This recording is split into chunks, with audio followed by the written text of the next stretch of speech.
bienvenidos en este día. Hoy Dios puede tener una palabra de bendición y aún de salvación para tu vida. La tiene para ti. Tómala, es tuya. No te vayas, no le cambies, no apagues tu tablet, tu teléfono, tu computadora. Venos hasta el final. El tema es, Elías fue semejante a Cristo. Es el tema que hoy tenemos. Me parece que hace 15 días hablamos sobre un hombre que partió a la presencia de Dios vivo, ¿sí? Sin pasar por el proceso de muerte, que fue de Enoc. Hoy hablaremos un poco de Elías, que también fue a vivir a la presencia de Dios sin pasar por ese proceso de muerte. Y al mismo tiempo vamos a hacer una comparativa de la vida de Elías con la de nuestro Señor Jesucristo. Una pequeña comparativa, que eso es lo que deberíamos hacer aún nosotros con nuestras vidas. Una comparativa de nuestra vida con el Señor Jesús. Porque la palabra dice que nosotros debemos de parecernos cada día a nuestro Señor Jesucristo. Segunda de Reyes 2, del 1 al 15. Dice así. Tienen un tema ahí en la Reina Valera. Dice: Eliseo sucede a Elías. Se aconteció que cuando quiso Jehová alzar a Elías en un torbellino al cielo, Elías venía con Eliseo de Gilgal, y dijo Elías a Eliseo: Quédate ahora aquí, porque Jehová me ha enviado a Betel. Y Eliseo dijo: Vive Jehová y vive tu alma, que no te dejaré. Descendieron pues a Betel, y saliendo Eliseo, los hijos de los profetas que estaban en Betel le dijeron: ¿Sabes que Jehová te quitará hoy a tu señor de sobre ti? Y él dijo: Sí, yo lo sé, callad. Y Elías le volvió a decir: Eliseo, quédate aquí ahora, porque Jehová me ha enviado a Jericó. Y él dijo: Vive Jehová y vive tu alma, que no te dejaré.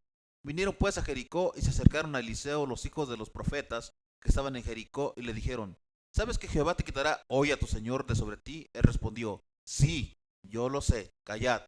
Y Elías le dijo: Te ruego que te quedes aquí, porque Jehová me ha enviado al Jordán. Y él dijo: Vive Jehová y vive tu alma, que no te dejaré. Fueron pues ambos, y vinieron 50 varones de los hijos de los profetas, y se pararon delante a lo lejos, y ellos dos se pararon junto al Jordán.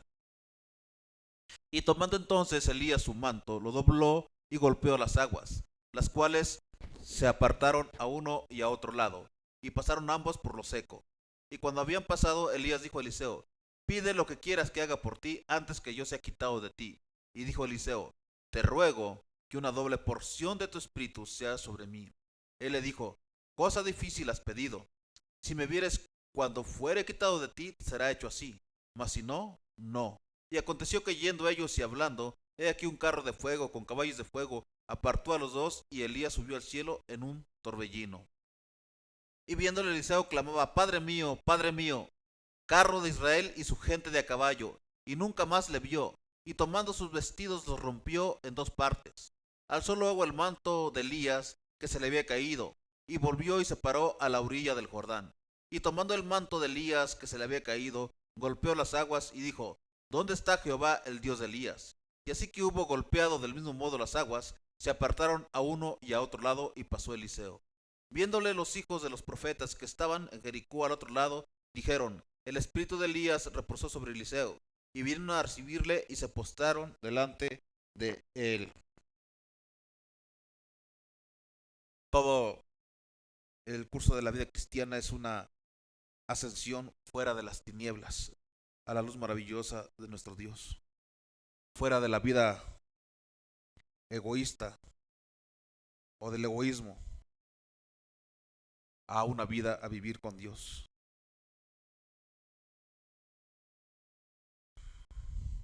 Tenemos que olvidar las cosas que quedaron atrás y tenemos que lanzarnos adelante y arriba a las cosas que están arriba. ¿Sí? Vemos es unos gloriosos pasajes increíbles, ¿sí? De una vida que ama a Dios. Una vida que ama a Dios, hermanos, no va a morir. Y la palabra es real. La palabra dice el Señor Jesús que todo el que en Él cree, aunque muera, ¿qué? Va a vivir. Aquí fue algo muy glorioso. Caminar con Dios de tal forma que no pasó por un proceso de muerte, sino que Dios se lo llevó en vida. Pero hay una parte también importante que vemos que su siervo de Elías nunca lo dejó, siempre caminaba al lado. Y eso provocó que Elías le pasara su manto. Qué es el manto? No es otra cosa que el poder que le había dado a Elías. Se lo pasó a Eliseo. Pero ahora fue con una doble porción del espíritu de Eliseo, un doble poder, un doble poder. Se dice que Elías hizo 7 grandes milagros, pero que Eliseo hizo 14. ¿Sí? Eh, Vemos en la palabra de Dios que Eliseo, ese manto que Elías le dejó a Eliseo, se lo pasó a él, pero que Eliseo no tuvo a quien dejárselo. Así que cuando Eliseo murió, se fue a la tumba con ese manto. No se lo pasó a nadie. Y de tal forma que era el poder que había en Eliseo, que reposó sobre Eliseo, que aún cuando dicen que echaron allí un soldado muerto y cayó sobre los huesos de Eliseo, este hombre resucitó por el poder que aún había en los huesos de Eliseo, en los huesos. ¿Se imaginan qué poder de Dios? ¿Qué poder de Dios? Entonces, una vida resucitada implica afectos resucitados. La forma de la partida de Elías nos recuerda poderosamente a nuestro Señor Jesucristo y nos conduce a pensar en algunos puntos de semejanza, les decía al principio, entre Elías y entre el Señor Jesús. Es decir, Elías fue semejante a Cristo en por lo menos 7 cosas. Y número 1, en el carácter de su ministerio. ¿Sí? Número 1, en el carácter de su ministerio como nuestro Señor Salvador. Elías estuvo muy solo en el cumplimiento de su misión. Y así como Jesús, también tenía un mensaje concreto de parte de Dios. ¿Sí? Tenía poder para cerrar o abrir el cielo, así como el Señor Jesús. ¿Sí? Elías, como nuestro Señor, fue contado como enemigo por aquellos a los que vino a ayudar. ¿Sí? Entonces, cuando traes un mensaje de Dios y lo sabemos, cuando nos convertimos a Cristo, hay muchos que nos ven como sus enemigos y nos atacan como si fuéramos sus enemigos. Y muchas veces decimos, aún los propios familiares, aún los propios de la misma familia, y quieren atacar como si fuéramos sus enemigos. No somos enemigos de ellos, pero sí de lo que está dentro de ellos. Y por eso es el ataque. Y por eso es el ataque. ¿Sí? Entonces, ambos fueron menospreciados a la vez que temidos. El ministerio de Elías, como el de Cristo, comenzó presentándose a sí mismo como uno cuyo carácter había sido hasta entonces desconocido. Primera de Reyes 17:1 dice: y entonces Elías Tisbita, que era de los moradores de Galat, dijo a Acab: vive Jehová Dios de Israel, en cuya presencia estoy, que no habrá lluvia ni rocío en esos años, sino por mi palabra. ¿Sí? Y terminó con un arrebatamiento. O sea, ese poder que reposaba en Elías era por algo, hermano, por algo, porque él caminaba con Dios, porque él caminaba con Dios. Él estaba caminando con Dios. Él escuchaba la voz de Dios. Él tenía intimidad con Dios. ¿Sí? Entonces terminó todo esto en un arrebatamiento, pero en vida, hermanos, en vida. Número 2, en su gloriosa perspectiva. Evidentemente Elías sabía que iba a ser tomado repentinamente al cielo por un torbellino en versículo 1 y 2. Y tenía la bienaventurada esperanza de pasar en forma corporal al reino de arriba. ¿Sí? Y así fue también como con Jesucristo, después de haber pasado el Jordán de la muerte. Él le dijo a María: suéltame, porque aún no he subido a mi Padre. Juan 20:17 dice: Jesús le dijo: no me toques, porque aún no he subido a mi Padre, mas ve a mis hermanos y diles: subo a mi Padre y a vuestro Padre, a mi Dios y a vuestro Dios. ¿Sí? Entonces, somos hijos del mismo Dios. Somos hijos del mismo Dios. ¿Sí? Primero de Corintios 15:51 al 53 dice: ¿no es esta la esperanza que nos ha sido puesta delante de nosotros? No todos dormiremos el sueño de la muerte, pero todos seremos transformados en un instante, en un abrir y cerrar de ojos, a la final trompeta. Nosotros seremos transformados porque es menester que esto mortal sea vestido de inmortalidad. Por eso vamos a ser transformados, hermanos. Tú y yo, como hijos de Dios, tenemos que continuar con Cristo. Tenemos que luchar para vivir delante de su presencia. Y ten por seguridad que un día vamos a estar delante de Él. Y entonces vas a ser transformado. Esto mortal va a ser vestido de inmortalidad. Esto que es un cuerpo corruptible, se va a vestir de incorruptible. Vas a ser glorificado. Vas a poder transportarte en segundos. Primera de Juan 3:3 dice: y todo aquel que tiene esa esperanza puesta en Él se purifica a sí mismo como Él es puro. Si tenemos nuestra esperanza en Dios, si tenemos nuestra esperanza en Jesucristo, tenemos que purificarnos cada día más. Purificarnos, ser puro, ser santo. Eso tú y yo lo sabemos. Sabemos que a veces cuando los que no conocen de Cristo y les dices es que estamos en un proceso de santidad, se empiezan a reír porque ellos no creen en santidad, porque ellos no saben ni qué es eso.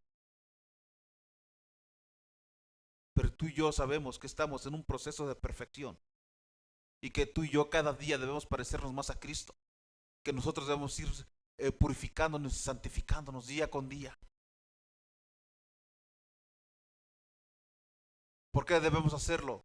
Porque antes no lo éramos y no lo hacíamos. Queremos ver el poder de Dios y la gloria de Dios en nuestras vidas. Hagamos su palabra. No solamente seamos oidores de su palabra, sino también hacedores. Y que sea empezando con nosotros mismos. Número 3. En su victoria sobre el Jordán. Las profundas y oscuras aguas del Jordán corrían entre él y el lugar de su gloriosa ascensión a la mansión celestial. Fueron divididas cuando fueron golpeadas con su manto. El manto era el símbolo del oficio profético transformado en un arma del poder divino. Y Jesucristo venció al Jordán de la muerte golpeándolo con el manto de su cuerpo sagrado. O sea, realmente ese era el manto, el poder de Cristo. Salmo 77:16 dice: te vieron las aguas, oh Dios, las aguas te vieron y temieron. Ese no lo tienen por ahí, ¿no? Por medio de su muerte en la cruz, las aguas de la muerte huyeron y vinieron las profundidades del infierno. Entonces, toda la muerte por medio de la cruz huye. Cristo venció la muerte en la cruz. Cristo venció la muerte en la cruz. Ten por seguridad que tú y yo, si no viene Cristo antes y alcanzamos a partir de esta tierra, que un día vamos a resucitar juntamente con Cristo. La palabra de lo dice, ¿no? Con Cristo somos juntamente resucitados. Juntamente resucitados. Número 4. En su relación con sus seguidores. ¿Sí? Y pasaron ambos por lo seco. ¿Quiénes ambos por lo seco? Elías y Eliseo, ¿no? Elías y su sucesor pasaron juntos el Jordán. Eliseo descendió con su amo y por el momento fue sepultado juntamente con él en esa sepultura recién hecha. ¿Qué era? ¿A qué se refiere? Que pasaron, se hizo a un lado las aguas del río Jordán y era como si fuera la sepultura. Y no dice que pasaron entre el lodo ni entre el agua, ¿verdad que no? Eso es todavía más glorioso. Imagínense, inmediatamente con el manto y se abren las aguas a un lado y a otro, ¿sí? Y entonces pasa Eliseo, pasa Elías y Eliseo, pero no había lodo. ¿Cómo? Pues si se acaba de abrir el agua, estaba el agua allí. No había lodo, dice, pasaron en seco. En seco. En seco. Y no crean que el río Jordán era de 1 metro, de 2 metros de profundidad. O sea, ni lo es, ¿no? Entonces, pasaron en seco. Y allí fue como si hubiesen sido sepultados. ¿Sí? Si se hubieran detenido antes de esto, se habría perdido la doble porción del Espíritu. Entonces, nosotros debemos sepultar nuestro pasado. No recordar nuestro pasado. Nuestro pasado ya pasó.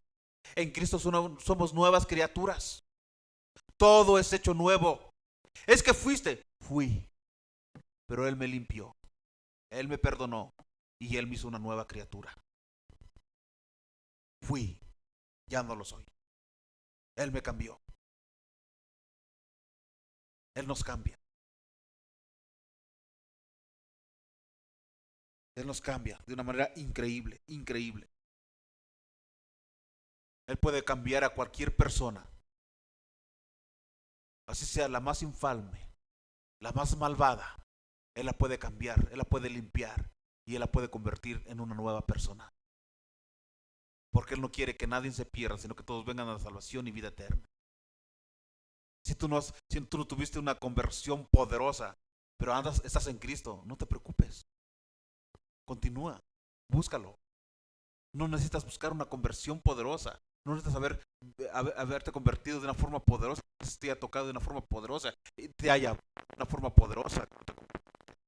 Si tú aceptas al Señor Jesús, simplemente eres salvo. Acéptalo así. Hay quienes envidian a las personas o tienen cierto celo, tal vez celo santo, podría decir, de que los convirtió de una manera poderosa, pero no saben todo lo que traía esa persona y todo lo que tuvo que hacer Dios para sacarlo de donde estaba. Porque ha habido asesinos múltiples que Dios los ha rescatado y tiene que hacer una obra mayor. Y tiene que presentárseles de una forma mayor. Entonces, tú no esperes a tener ese tipo de vida para poder vivir algo sobrenatural. Puedes vivirlo porque eres hijo de Dios. Búscalo. Búscalo. Si no lo has vivido, ¿sabes por qué es? Y lo voy a repetir un ratito. Lo voy a repetir. Si no has vivido algo poderoso, es por algo bien simple. Es porque aún no le has creído. Y diría mi hermano Win Myers, si este evangelio no te ha cambiado, y decir que entonces ni siquiera te ha llegado. Este evangelio tiene que cambiarte. Este evangelio tiene que cambiarte. Si no te ha cambiado, si no ha cambiado tu vida, si no te ha cambiado tu forma de pensar, si sigues igual que al principio, entonces ni siquiera te ha llegado, ni siquiera te ha tocado. Y tienes que volverle a pedir perdón a Dios y acercarte a Dios. Romanos 6, de 5 al 6. Dice, porque si fuimos plantados juntamente con Él en la semejanza de su muerte, así también lo seremos en la de su resurrección. Sabiendo esto, que nuestro viejo hombre fue crucificado juntamente con Él, para que el cuerpo del pecado sea destruido, a fin de que no sirvamos más al pecado. ¿Sí? Entonces, el cuerpo del pecado debe ser destruido. Nuestro servicio no debe ser al pecado. Nuestro servicio es para Dios. Debemos ser plantados juntamente en la semejanza de la muerte de Cristo, si queremos serlo también en la semejanza de su resurrección. Plantémonos en la semejanza de la muerte de Cristo. Que nuestro pasado haya sido pasado, enterrado y muerto. Ahora somos nuevas criaturas. Nuevas criaturas. ¿Sí? El yo debe descender a la muerte con Cristo. ¿Sí? Si queremos resucitar en una nueva vida, vestidos con su manto de autoridad divina. El yo. El yo. Hace un rato en la mañana le decía precisamente a mi hijo de eso, que es muy difícil a veces entender y comprender cuando estamos dándole vida al yo. Al yo. O sea, es algo muy fuerte. ¿Por qué? Porque cuando le estamos dando vida al yo, es otro espíritu, no es el de Dios. No es el de Dios. El yo interno. Ajá, aguas. Aguas con eso. ¿Sí? Aguas con eso. Eso lo ven mucho los satanistas, lo ven. Incluso le decía a mi hijo algo increíble, ¿no? Algunos que estudian artes marciales orientales y que se vuelven muy poderosos, ven mucho lo que en el Kung Fu le llaman el chi. Ese es el yo interno. Entonces, Tai Chi Chuan, ahí está, chi. Yo interno, vencer el yo interno. Por eso muchos de los artes marcialistas de este tipo, bueno, ustedes lo saben y yo lo he comentado muchas veces. Yo confiaba en mí, en mi fortaleza, en mi poder, que entrenaba el cuerpo. Y eso me daba valentía, no era Dios, era lo que hacía. Sí, y empezamos a creer otra cosa, empezamos a creer que el Dios es el yo interno. Y no, nuestro Dios es Jesucristo. Es el único que cambia las vidas. Es el único que murió y resucitó por ti y por mí. Es el único que te compró a precio de sangre. Nadie más. Nadie más. Gálatas 2, 20 al 21 dice: con Cristo estoy juntamente crucificado, y ya no vivo yo, mas vive Cristo en mí. Y lo que ahora vivo en la carne, lo vivo en la fe del Hijo de Dios, el cual me amó y se entregó a sí mismo por mí. No desechó la gracia, no desechó la gracia de Dios, pues si por la ley fuese la justicia, entonces por demás murió Cristo. ¿Sí? Entonces, tenemos que vivir así, como si estuviéramos crucificados con Jesucristo. ¿Sí? Ya no debemos vivir nosotros, sino hacer que Cristo viva en nosotros. Que la gente empiece a ver cambios en nosotros. Un hombre le tocó en la cárcel Dios, y este hombre había sido muy, muy poderoso, muy fuerte, y fue a dar la cárcel precisamente porque hizo cosas tan tremendas, tan fuertes por lo poderoso que él era. Robos y asesinatos de un solo golpe. Y cuando lo cacharon, bueno, pues lo metieron a la cárcel. Y estando en la cárcel, él no creía en Dios. Él no creía en Dios. Pero un hombre iba a la cárcel a predicar el evangelio. Y le pidieron que recibiera ese hombre y este no quería, no quería. Se resistía, y cuando por fin empezó a escucharlo, se enojaba cuando le hablaba la de Cristo. ¿A alguien se parecerá a eso? Se enojaba cuando le hablaban de Cristo, y una y otra vez se enojaba y se molestaba. Sí, y iba cada 8 días este hombre, y cada vez que iba a visitarlo de la cárcel, quería golpearlo, quería destrozarlo, y lo escuchaba más a fuerza que de ganas. ¿Saben por qué lo escuchaba? Porque era el único tiempo que lograba salir de, de, de, de la cárcel donde estaba, donde no sabía nada, y que lograba salir y tener contacto con una persona. Por eso lo escuchaba. No porque quisiera escuchar de Cristo, no porque quisiera escuchar de la palabra de Dios. Y yo te digo, ¿quién de los que están aquí quería escuchar de la palabra de Dios? Yo no, te lo aseguro, yo no quería escuchar de la palabra de Dios. Era lo que menos quería. Pero a él le plació mandarme a alguien para que me hablara de Dios, para que tomara mi vida. Sí, y así este hombre allí, aunque asesinó y todo, tuvo una conversión muy, muy poderosa. Cuando lo dejó pensando, cuando le habló de Juan 3:16, y le dejó pensando con ese versículo. Y él no quería decir, es que no existe Dios, Dios no existe, no puede ser. Y empezó en una noche, en ese transcurso de los 8 días que venía a visitarlo, empezó a pensar en ese versículo, y no lo dejaba en paz, y no lo dejaba en paz. Y él nunca en su vida había escuchado hablar de un Dios como el Señor Jesús, no había escuchado de ese Dios. Para él no existía. Y cuando lo pudo digerir, entendió que había un Dios. Y empezó a hablarle a Dios, y Dios lo tocó de una manera poderosa y empezó a llorar. Dice, nunca había sentido lo que era la presencia del Señor Jesús. Y ahora entiendo que es real lo que me está diciendo este hombre, que está viniendo a hablarme de este Señor Jesús, de este Dios verdadero. Y ese hombre cambió en la cárcel, cambió su vida, cambió su vida. Pero no solamente eso, sino que fue punta de lanza para esa cárcel, y empezó a predicar en la cárcel a todos los que estaban a su alrededor, y lo empezaban a respetar. Primero lo respetaban porque le tenían miedo, porque sabía que de un golpe los dejaba muertos, les rompía los huesos. Y luego lo empezaron a respetar porque vieron un cambio de vida en él, vieron un cambio de vida. Y cuando uno de los que estaba en la cárcel quería matarlo, se acercó allí, y él se encendió y quiso golpear. Dijo, es fácil para mí matarlo, con un golpe lo mato. Pero escuchó la voz de Dios, no lo hagas, no lo hagas. Y entonces dice, Señor, por favor, ¿qué hago? No, no lo hagas. Y entonces como que mi poder cayó, me doblegué, y entonces recordó, dice, en el nombre de Jesús, aléjate de mí. Y cuando le dice eso, este hombre queda como cegado, y se va, y ya no le hizo nada. Pero el poder de Dios dice que muchas veces lo salvó. Después de haber creído en Cristo, dice él que muchas veces en la cárcel Dios lo salvó de personas que iban a matarlo. Él tuvo una conversión poderosa. Pero no tenemos que hacer cosas, no vas a pensar que tienes que hacer cosas malas, peores, para que puedas ver el poder de Dios. No, tú ya estás en Dios, y tú ya puedes ver el poder de Dios en tu vida. Haz lo que no has hecho solamente, y créele a Dios. Créele a Dios. Ora por los enfermos. Ora por los que te odian, ora por los vecinos malos, ora por tus familiares que te odian, porque hay a veces familias que odian unas a otras. Ora por ellos, ora por tus jefes en tu trabajo.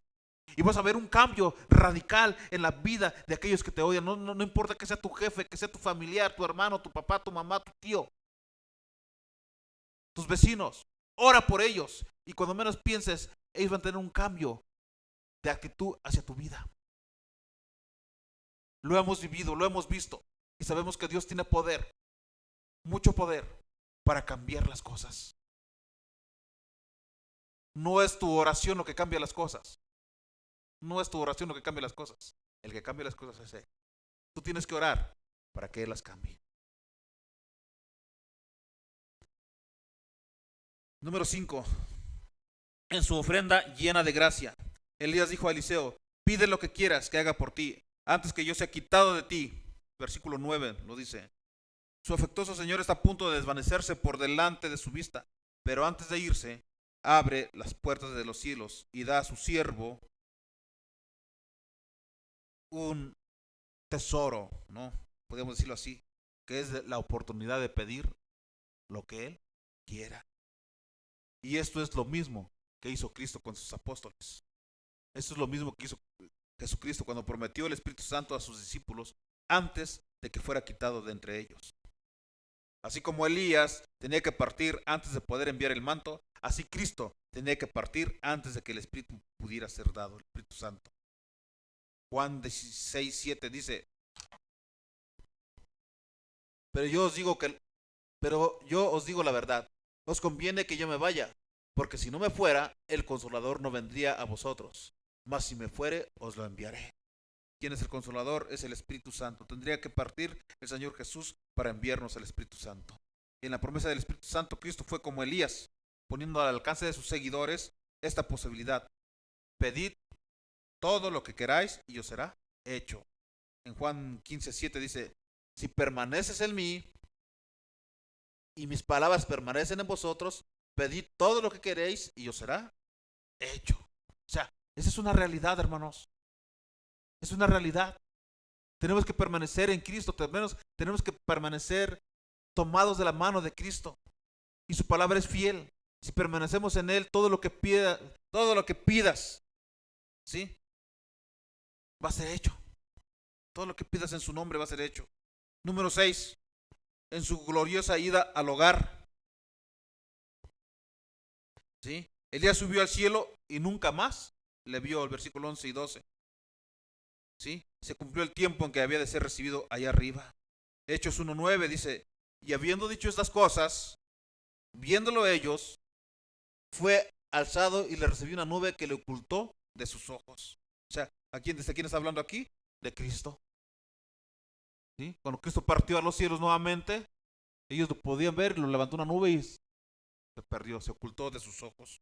Así como Enoc anduvo con Dios y desapareció porque se lo llevó Dios. Bienaventurados los que han recibido tan firme certidumbre de la glorificación de su Maestro. O sea, hermano, eres bienaventurado, somos bienaventurados. Somos bienaventurados. Tenemos la certeza de que Cristo ha sido glorificado y que Él nos va a glorificar a nosotros. Vamos a estar glorificados un día juntamente con Él. Eres bienaventurado, somos bienaventurados. ¿Sí? Segunda de Pedro 1:16 dice: porque no os hemos dado a conocer el poder y la venida de nuestro Señor Jesucristo, siguiendo fábulas artificiosas, sino como habiendo visto con nuestros propios ojos su majestad. Dios es poderoso, Dios es grande. No le falta el poder. Para mí, hace 8 días les dije que oráramos por Abby y por Enoch. ¿Se acuerdan? ¿Cuánto tiempo tenías buscando trabajo, Abby? Ya eran meses. Ya eran meses. Y nada más nada. Yo sentí de parte de Dios esa noche. No sentí que tenía que orar yo solo. Yo sentía que teníamos que orar en la iglesia por ellos. Así lo sentí de parte de Dios. Es algo un poquito a veces difícil de explicar. Pero es una convicción, una sensación de como si Dios hablara de una manera audible, fuerte. Y le dije en la noche a mi esposa: amor, Tenemos que orar por en la iglesia, junto con la iglesia tenemos que orar por Abby y por Enoch, por su trabajo. Dios le va a abrir puertas para que ya he buscado mucho y creo que ahorita estoy recibiendo esa sensación, esa vocecita del Espíritu Santo. Vamos a orar por ellos. Y oramos. ¿Qué pasó, Abby? Luego. Ya. De hecho, sí, va a trabajar en ¿cómo se llama? En la empresa de... Entonces, es que Dios es poderoso. O sea, Dios es poderoso, no es casualidad. Tanto tiempo buscando una y otra y otra y otra vez. O sea, y nada más nada. No es casualidad. Para Dios no se le va ni el detalle mínimo, ni el detalle mínimo. Dios lo sabe, Dios tiene los tiempos. Y entonces cuando Dios te hable que ores por algo o por alguien, hermano, muchas veces Dios despierta en la madrugada y te pide que ores por algo o por alguien y no sabes ni por qué. Tú ora, obedece nada más a Dios. Porque no sabes si en esa hora le estás salvando la vida a través de Dios le quiere salvar la vida a través de tu oración. Solamente hazlo. Hazlo. Digo, nos dio mucho gusto de que haya dado trabajo. La parte que nos entristeció un poco es que ya se van de aquí. Tienen que irse porque pues tiene que acercarse a su trabajo. Está un poquito lejos de aquí. Ese nos entristeció un poco, pero cuando entendimos que era de parte de Dios, dije, Señor, adelante. Es de tu parte. Vámonos. Estábamos, estábamos felices, estábamos contentos de tenerlos aquí. Pero bueno, dice el gran sabio, ¿no? Todo tiene su tiempo. El gran predicador lo dice, todo tiene su tiempo. Los disfrutamos mientras estuvieron aquí. Nos gustó convivir con ellos. Vivimos de una forma diferente. Comíamos, cenábamos juntos, nos reíamos juntos. Bueno, los disfrutamos. Y ahora, pues, toman su camino. Número 7. En su especial don. Alzó luego Eliseo el manto de Elías que se le había caído y volvió y golpeó las aguas. Versículo 3 y 15. Como los discípulos en el aposento alto, se quedó hasta recibir de su amo el don de lo alto. Aquel don en cuyo poder se harían maravillas en su nombre. Eso es realmente el manto, hermanos. El manto es el poder de Dios. El manto es lo que cayó sobre Eliseo, que fue el poder de Dios, el poder que Dios le había dado a Elías. Lo pasó o lo transmitió a Eliseo. ¿Sí? Su amo se había ido, pero ahora obras mayores iban a ser cumplidas por medio de este don celestial que para él sería una doble porción. ¿Qué tanto nos hemos apropiado nosotros así de adelante de aquel manto que ha caído para nosotros en su don del Espíritu Santo? ¿Qué tanto nos hemos apropiado? ¿Sí? Y lo digo para nosotros, los que estamos aquí, los que nos ven a través de internet. Si tú ya eres cristiano, ¿qué tanto te has apropiado del don del Espíritu Santo para usarlo en esta tierra, para salvación de las almas, para el crecimiento del reino de Dios? ¿Qué tanto te has apropiado del don del Espíritu Santo para que las obras de nuestro amo ascendido, que es el Señor Jesucristo, puedan ser reproducidas en nosotros? Todas las obras que hizo Jesucristo es para que se reproduzcan a través de tu vida y de mi vida. Por eso Él mandó al Espíritu Santo. Él lo mandó para que viviera en ti y en mí, para que las obras que Jesucristo hizo en esta tierra las pudiera hacer a través de tu vida y de mi vida. ¿Qué tanto has reproducido esas obras a través de tu vida? Las obras de tu amo. ¿Amas a Jesucristo? ¿Estás haciendo sus obras? ¿Tienes fe? Va acompañado de las obras de Cristo a través de tu vida. Elías obró 7 milagros, pero Eliseo con la doble porción de su espíritu pudo dar 14 milagros. Juan 14:12 dice, de cierto os digo, el que cree en mí, las obras que yo hago, él las hará también. Y aun qué, mayores hará, porque yo voy al Padre. Lo está diciendo el Señor Jesús, no lo estoy diciendo yo. El Señor Jesús hizo milagros. ¿Qué milagros hizo el Señor Jesús? Su palabra dice que el que cree en Él, las obras que hizo el Señor Jesús, también las va a hacer aquel que cree en Él. Porque Él va al Padre, dice. Y no solamente las obras que Él hizo, sino dice ¿qué? ¿Aún qué? Mayores obras que las que Él hizo. Es una promesa de Dios para tu vida y para mi vida. Es una promesa de Él. ¿Sí? recibido el Espíritu Santo? Hechos 19:2 dice, les dijo, ¿recibiste el Espíritu Santo cuando creísteis? Y ellos le dijeron, ni siquiera hemos oído si hay Espíritu Santo. Entonces les decía hace ratito, ¿saben por qué algunos no han hecho aún la obra de Dios? Hay algunos cristianos que aún no han hecho la obra de Dios por algo bien sencillo, porque no han creído. Nada más por eso. No han visto el poder de Dios por algo bien sencillo, porque no han creído. Y al no creer, no hacen lo que la Biblia, lo que la palabra de Dios dice que hagan. Dudan. No tienes que dudar. Tienes que creer que Él ya te limpió. Tienes que creer que Él ya te perdonó. Y tienes que creer que el Espíritu Santo vive en ti. Y que lo que el Espíritu va a hacer, el Espíritu Santo va a hacer en ti. No por ti, sino porque Él está en ti. No lo vas a hacer tú, lo va a hacer el Espíritu a través de tu vida. ¿Sí? Así que si usted sabe en su corazón que le ha fallado a Dios por causa de su incredulidad, si alguien de los que está aquí sabe que le ha fallado a Dios por causa de la incredulidad en su vida, ¿por qué no le pasa aquí al frente? Si ustedes saben que le han fallado a Dios por causa de la incredulidad, ¿por qué no le pasan aquí al frente? Vuelvo a repetirlo. Alguien. Si saben que le han fallado a Dios por causa de la incredulidad, pásele aquí al frente, por favor.